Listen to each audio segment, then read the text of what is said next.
Democrats are hoping day 2 of the Democratic National Convention generates as much buzz as former First Lady Michelle Obama captured last night. Tonight, a convention tradition will go virtual with the official roll call and nomination of presidential candidate Joe Biden. Our political reporter, Tamon Bradley, joins us now with a preview. And Mayor Lori Lightfoot on the bill now. She is involved, Micah, and Ben. Opening night brought that hard-hitting speech from Michelle Obama that President Trump must have seen or heard about. Today, he shared what he thought.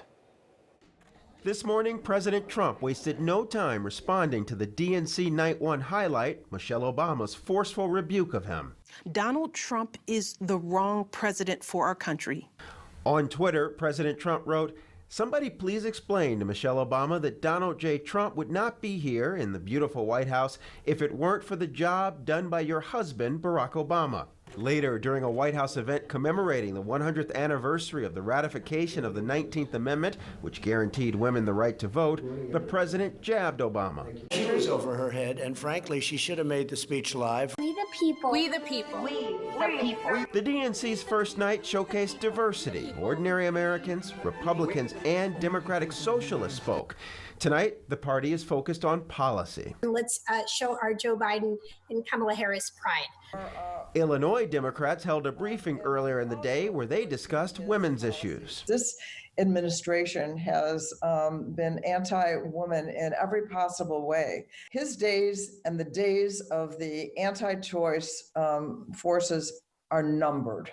The Democratic women sidestepped a question about confidence in House Speaker Michael Madigan, given the accusations of harassment made against his deputies.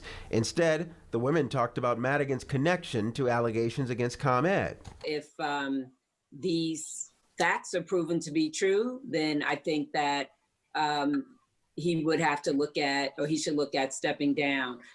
Tonight's schedule features former acting U.S. Attorney General Sally Yates, Senate Minority Leader Chuck Schumer, former Secretary of State John Kerry, Congresswoman Alexandria Ocasio-Cortez, Dr. Jill Biden, and former President Bill Clinton. Clinton is scheduled to speak for only about 5 minutes. His influence on the Democratic Party is not what it once was. Clinton is a centrist with past allegations of sexual misconduct, but he does remain generally popular with Democrats. Tonight, we'll see the convention roll call, making Joe Biden and Kamala Harris's nomination official. Former Senator Carol Moseley Braun, the first black woman senator, delivers the Illinois votes. The roll call will feature delegates from all 57 states and territories. Once again, it's online. Everybody is at home for safety. Mike and Ben. Thank you, Tamon. Thanks, Tamon.